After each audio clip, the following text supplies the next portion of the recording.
Hi everyone, ഏവർക്കും നമ്മുടെ പുതിയ വീഡിയോയിലേക്ക് സ്വാഗതം. ക്ലാസ്സിലേക്ക് കടക്കുന്നതിന് മുമ്പ് വീഡിയോ സബ്സ്ക്രൈബ് ചെയ്യാത്ത കൂട്ടുകാരുണ്ടെങ്കിൽ ദയവായി സബ്സ്ക്രൈബ് ചെയ്ത് ബെൽ ബട്ടൺ കൂടി ക്ലിക്ക് ചെയ്യുക. അപ്പോൾ ഇനി ക്ലാസ്സിലേക്ക് പോകാം. ആദ്യമായി നമുക്ക് കാറ്റുകൾ എന്താണെന്ന് മനസ്സിലാക്കാം. ഉച്ചമർദ്ദ മേഖലയിൽ നിന്ന് ന്യൂനമർദ്ദ മേഖലയിലേക്കുള്ള വായുവിൻ്റെ തിരശ്ചീന ചലനമാണ് കാറ്റുകൾ. അപ്പോൾ എങ്ങനെയാണ് കാറ്റുകൾ രൂപം കൊള്ളുന്നത്? ആഗോളതലത്തിൽ അന്തരീക്ഷ മർദ്ദത്തിലെ ഏറ്റക്കുറച്ചിലുകളാണ് കാറ്റുകൾ രൂപം കൊള്ളുന്നതിന് കാരണമാകുന്നത്. സസ്യങ്ങളുടെ ഇലകൾ ഇളകുന്നത് കൊണ്ട് മാത്രം നമുക്ക് തിരിച്ചറിയാൻ കഴിയുന്ന ഇളംകാറ്റുകൾ മുതൽ സർവനാശം വിതക്കുന്ന കൊടുങ്കാറ്റുകൾ വരെയുള്ള വിവിധ തരം കാറ്റുകൾ ഭൂമുഖത്തുണ്ടാവുന്നുണ്ട്. കാറ്റുകൾക്ക് എങ്ങനെയാണ് പേര് നൽകുന്നത്? അവ ഏത് ദിശയിൽ നിന്നു വീശുന്നു എന്നതിൻ്റെ അടിസ്ഥാനത്തിലാണ്. ഉദാഹരണമായി, തെക്കൻ കാറ്റ് എന്നാൽ തെക്കു ദിശയിൽ നിന്ന് വീശുന്ന കാറ്റാണ്. ഉത്ഭവിക്കുന്ന പ്രദേശത്തിൻ്റെ സവിശേഷതകൾ കാറ്റിൻ്റെ സ്വഭാവത്തെ സ്വാധീനിക്കുന്നു. കടലിൽ നിന്ന് കരയിലേക്ക് വീശുന്ന കാറ്റ് നീരാവി പൂരിതമായിരിക്കും. എന്നാൽ വരണ്ട പ്രദേശത്ത് നിന്ന് വീശുന്ന കാറ്റുകൾ നീരാവി രഹിതവുമായിരിക്കും. കാറ്റിൻ്റെ വേഗവും ദിശയും 3 ഘടകങ്ങളെ ആശ്രയിച്ചിരിക്കുന്നു. ആ 3 ഘടകങ്ങൾ ഏതൊക്കെയാണ്? മർദ്ദച്ചരിവ് അഥവാ പ്രഷർ ഗ്രേഡിയൻറ്റ്, കോറിയോലിസ് പ്രഭാവം അഥവാ കോറിയോലിസ് ഫോഴ്സ്, ഘർഷണം അഥവാ ഫ്രിക്ഷൻ. ഇനി ഇവ ഓരോന്നും എന്താണെന്ന് നോക്കാം. ആദ്യമായി മർദ്ദച്ചരിവ്. ഭൗമോപരിതലത്തിൽ വിവിധ പ്രദേശങ്ങളിൽ അന്തരീക്ഷമർദ്ദം വ്യത്യസ്തമായിരിക്കും. ഇത്തരത്തിൽ തിരശ്ചീന തലത്തിൽ അനുഭവപ്പെടുന്ന മർദ്ദവ്യതിയാനത്തെയാണ് മർദ്ദച്ചരിവ് എന്ന് വിളിക്കുന്നത്. തിരശ്ചീന തലത്തിൽ മർദ്ദവ്യത്യാസം ഏറെയാണെങ്കിൽ അവിടെ മർദ്ദച്ചരിവ് കൂടുതലാണെന്ന് പറയാം. അത്തരം പ്രദേശങ്ങളിൽ കാറ്റിൻ്റെ വേഗതയും കൂടുതലായിരിക്കും. ക്ലാസ്സുകൾക്കിടയിലുള്ള ക്വസ്റ്റ്യൻസിൻ്റെ ആൻസർ നമ്മൾ അവസാനം ഒന്നിച്ചു തരുന്നതായിരിക്കും. അടുത്തത് കോറിയോലിസ് പ്രഭാവം. ഭൗമോപരിതലത്തിൽ സ്വതന്ത്രമായി ചലിക്കുന്ന വസ്തുക്കൾക്ക് ഭ്രമണം നിമിത്തം ഉത്തരാർദ്ധഗോളത്തിൽ സഞ്ചാരദിശയ്ക്ക് വലത്തോട്ടും ദക്ഷിണാർദ്ധഗോളത്തിൽ സഞ്ചാരദിശയ്ക്ക് ഇടത്തോട്ടും വ്യതിചലനം ഉണ്ടാകുന്നു. ഇതിന് കാരണമാകുന്ന ബലത്തെ കോറിയോലിസ് ബലം എന്ന് വിളിക്കുന്നു. മധ്യരേഖാ പ്രദേശത്തു നിന്ന് ധ്രുവങ്ങളിലേക്ക് പോകുന്തോറും കോറിയോലിസ് ബലം വർദ്ധിക്കുന്നു. കോറിയോലിസ് ബലത്തിൻ്റെ പ്രഭാവത്താൽ ഉത്തരാർദ്ധഗോളത്തിൽ കാറ്റുകൾക്ക് സഞ്ചാരദിശയ്ക്ക് വലതുവശത്തേക്കും ദക്ഷിണാർദ്ധഗോളത്തിൽ സഞ്ചാരദിശയ്ക്ക് ഇടതുവശത്തേക്കും വ്യതിചലിക്കുമെന്ന് അഡ്മിറൽ ഫെറൽ എന്ന ശാസ്ത്രജ്ഞൻ കണ്ടെത്തുകയുണ്ടായി. ഇതിൻ്റെ അടിസ്ഥാനത്തിൽ അദ്ദേഹം അവതരിപ്പിച്ച നിയമത്തെ ഫെറൽ നിയമം എന്നാണ് വിശേഷിപ്പിക്കുന്നത്. ഫെറൽ നിയമത്തിൻ്റെ ഉപജ്ഞാതാവ് അഡ്മിറൽ ഫെറൽ. ഈ കോറിയോലിസ് പ്രഭാവം എന്ന ക്വസ്റ്റ്യൻ മിക്ക എക്സാമുകൾക്കും വരുന്നതാണ്. അത് വളരെ ഇമ്പോർട്ടൻ്റ് ആണ്, പഠിക്കുന്നത് വളരെ ഉചിതമായിരിക്കും. അടുത്തത് ഘർഷണം. സമുദ്രോപരിതലം, നിരപ്പായ ഭൂപ്രദേശങ്ങൾ എന്നിവിടങ്ങളിൽ ഘർഷണം കുറവായതിനാൽ കാറ്റിന് വേഗം കൂടുതലായിരിക്കും. എന്നാൽ ദുർഘടമായ ഭൂപ്രകൃതി, മരങ്ങൾ നിറഞ്ഞ പ്രദേശങ്ങൾ എന്നിവിടങ്ങളിൽ ഘർഷണം കൂടുതലായതിനാൽ കാറ്റിൻ്റെ വേഗം കുറവായിരിക്കും. ഇപ്പോൾ നമ്മൾ 3 പോയിന്റുകളും പഠിച്ചു. ഇനി അടുത്തത് മർദ്ദമേഖലകളും കാറ്റുകളും എന്താണെന്ന് പഠിക്കാം. അതിനു മുമ്പേ മരുവൽക്കരണം തടയാൻ എന്ത് ചെയ്യും? മരുഭൂമികളുടെ അതിർത്തി പ്രദേശങ്ങളിൽ മരങ്ങൾ നട്ടുപിടിപ്പിക്കാറുണ്ട്. കാറ്റിൻ്റെ വേഗം കുറക്കാനും മരുഭൂമിയുടെ വ്യാപനം തടയാനുമാണ് ഈ നടപടി. അടുത്ത് നമ്മൾ പഠിക്കുന്ന പോയിന്റാണ് മർദ്ദമേഖലകളും കാറ്റുകളും. ആഗോളതലത്തിൽ വിവിധ അക്ഷാംശ മേഖലകൾ തമ്മിൽ മർദ്ദവ്യത്യാസങ്ങൾ നിലനിൽക്കുന്നുണ്ടെന്ന് നിങ്ങൾ മനസ്സിലാക്കിയില്ലേ? ഈ മർദ്ദവ്യത്യാസങ്ങൾ കാറ്റുകൾ രൂപം കൊള്ളുന്നതിന് കാരണമാകുന്നു. ഉച്ചമർദ്ദം അനുഭവപ്പെടുന്ന മേഖലയിൽ നിന്ന് ന്യൂനമർദ്ദം അനുഭവപ്പെടുന്ന മേഖലയിലേക്കാണ് കാറ്റ് വീശുന്നത്.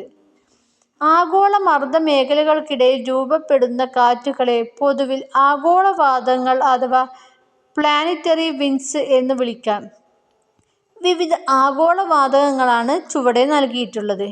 വാണിജ്യവാതങ്ങൾ, പശ്ചിമവാതങ്ങൾ, ധ്രുവീയവാതങ്ങൾ. വിവിധതരം ആഗോളവാതങ്ങൾ: വാണിജ്യവാതങ്ങൾ, പശ്ചിമവാതങ്ങൾ, ധ്രുവീയ പൂർവ്വവാതങ്ങൾ.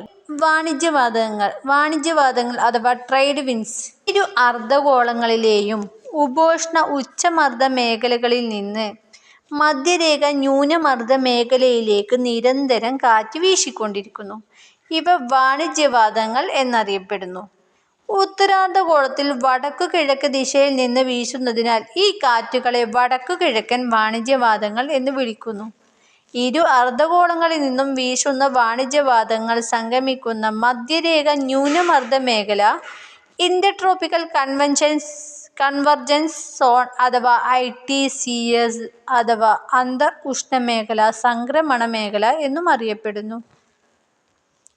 ഈ പാരഗ്രാഫിൽ നമ്മൾ പഠിച്ചത് വാണിജ്യവാതങ്ങൾ എന്നാൽ ഇരു അർദ്ധഗോളങ്ങളിലെയും ഉപോഷ്ണ ഉച്ചമർദ്ദ മേഖലയിൽ നിന്ന് മധ്യരേഖ ന്യൂനമർദ്ദ മേഖലയിലേക്ക് നിരന്തരം കാറ്റ് വീശുന്നു.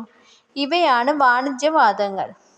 ഉത്തരാർദ്ധഗോളത്തിൽ വടക്കുകിഴക്ക് ദിശയിൽ നിന്ന് വീശുന്നതിനാൽ ഈ കാറ്റുകളെ വടക്കുകിഴക്കൻ വാണിജ്യവാതങ്ങൾ എന്ന് വിളിക്കുന്നു. ഇരു അർദ്ധഗോളങ്ങളിൽ നിന്നും വീശുന്ന വാണിജ്യവാതങ്ങൾ സംഗമിക്കുന്ന മധ്യരേഖ ന്യൂനമർദ്ദ മേഖല ഇന്റർട്രോപ്പിക്കൽ കൺവർജൻസ് സോൺ അഥവാ ITCS അഥവാ അന്തർ ഉഷ്ണമേഖല സംക്രമണ മേഖല എന്നും അറിയപ്പെടുന്നു. ഇനി കാറ്റിൻ്റെ കൈകളിലേന്തി എന്ന പാരഗ്രാഫിൽ എന്താണ് പറയുന്നതെന്ന് നോക്കാം. വർഷം മുഴുവൻ ഒരേ ദിശയിൽ വീശുന്ന വാണിജ്യവാതങ്ങൾ പഴയകാലത്ത് പായ്ക്കപ്പലുകളിലും മറ്റുമായി കച്ചവട സാധനങ്ങൾ കൊണ്ടുപോകുന്നതിന് വലിയ സഹായകമായിരുന്നു. സമുദ്ര വാണിജ്യത്തെ സഹായിച്ചിരുന്നതിനാലാവാം അവയ്ക്ക് വാണിജ്യവാതങ്ങൾ എന്ന പേര് വന്നത്.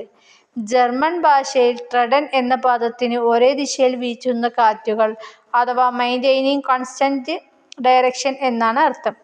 ഇനി അടുത്തത് പശ്ചിമവാതങ്ങൾ എന്താണെന്ന് നോക്കാം. ഇരു അർദ്ധഗോളങ്ങളിലെയും ഉപോഷ്ണ ഉച്ചമർദ്ദ മേഖലകൾക്കും ധ്രുവീയ ഉച്ചമർദ്ദ മേഖലകൾക്കും ഇടയിൽ സ്ഥിതി ചെയ്യുന്ന ഉപധ്രുവീയ ന്യൂനമർദ്ദ മേഖലകളിലേക്ക് ഉപോഷ്ണ ഉച്ചമർദ്ദ മേഖലകളിൽ നിന്ന് നിരന്തരം കാറ്റ് വീശിക്കൊണ്ടിരിക്കുന്നു. കാറ്റിൻ്റെ ദിശ ഏറെക്കുറെ പടിഞ്ഞാറ് നിന്നായതുകൊണ്ട് ഇവയെ പശ്ചിമവാതങ്ങൾ അഥവാ വെസ്റ്റർലൈസ് എന്ന് വിളിക്കുന്നു. ദക്ഷിണാർദ്ധഗോളത്തിൽ പശ്ചിമവാതങ്ങളുടെ ശക്തി ഉത്തരാർദ്ധഗോളത്തിലുള്ളതിനേക്കാൾ കൂടുതലാണ്. ദക്ഷിണാർദ്ധഗോളത്തിൽ ഏറിയ പങ്കും സമുദ്രമായതിനാലാണ് കാറ്റുകളുടെ വേഗം കൂടുതലാവുന്നത്. നമ്മൾ പാഠത്തിൻ്റെ ഫസ്റ്റ് ഭാഗത്ത് വാസ്കോ ഡ ഗാമയുടെ പാഠം പഠിച്ചില്ലേ? അവിടെ പറഞ്ഞതുപോലെ ബ്രസീലിൽ നിന്ന് ദക്ഷിണ അറ്റ്ലാന്റിക് സമുദ്രത്തിലൂടെ ദക്ഷിണാഫ്രിക്കയിലെത്താൻ ഗാമയെ സഹായിച്ചത് പശ്ചിമവാതങ്ങളായിരുന്നു. ദക്ഷിണാർദ്ധഗോളത്തിലെ വിശാലമായ സമുദ്രങ്ങളിലൂടെ ആഞ്ഞു വീശുന്ന പശ്ചിമവാതങ്ങളെ റോറിംഗ് ഫോർട്ടീസ് എന്നും ഫ്യൂരിയസ് ഫിഫ്റ്റീസ് എന്നും സ്ട്രീക്കിംഗ് സിക്സ്റ്റീസ് എന്നിങ്ങനെ പഴയകാല നാവികർ പേരിട്ട് വിളിച്ചിരുന്നു. ഇനി അടുത്തത് ധ്രുവീയ പൂർവ്വവാതങ്ങൾ. ധ്രുവങ്ങളിലെ മഞ്ഞുറഞ്ഞ മേഖലകൾ ഉച്ചമർദ്ദ കേന്ദ്രങ്ങളാണെന്ന് നിങ്ങൾ പഠിച്ചില്ലേ? അവിടെ നിന്ന് ഉപോഷ്ണ മേഖലയെ ലക്ഷ്യമാക്കി വീശുന്ന ഹിമക്കാറ്റുകളാണ് ധ്രുവീയവാതങ്ങൾ. കോറിയോലിസ് ബലം നിമിത്തം ഇവ ഇരു അർദ്ധഗോളങ്ങളിലും കിഴക്കുദിക്കിൽ നിന്നാണ് വീശുന്നത്. അതിനാൽ ഇവ ധ്രുവീയ പൂർവ്വവാതങ്ങൾ അഥവാ പോളാർ ഈസ്റ്റർലൈസ് എന്നറിയപ്പെടുന്നു. വടക്കേ അമേരിക്ക, വടക്കൻ യൂറോപ്യൻ രാജ്യങ്ങൾ, റഷ്യ എന്നീ മേഖലകളിലെ കാലാവസ്ഥാ നിർണയത്തിൽ ഈ കാറ്റുകൾക്ക് ഗണ്യമായ പങ്കുണ്ട്. വർഷം മുഴുവൻ ആഗോള മർദ്ദ മേഖലകൾക്കിടയിൽ സ്ഥിരമായി വീശുന്ന കാറ്റുകളാണ് ആഗോളവാതങ്ങൾ. ഇവയ്ക്ക് പുറമെ ചില കാലങ്ങളിൽ മാത്രം ഉണ്ടാകുന്നതോ ചില പ്രദേശങ്ങളിൽ മാത്രം അനുഭവപ്പെടുന്നതോ ആയ കാറ്റുകളുണ്ട്. അത്തരം കാറ്റുകളെക്കുറിച്ച് നമുക്ക് അടുത്ത ക്ലാസ്സിൽ പരിചയപ്പെടാം. അതുവരേക്കും ബായ്.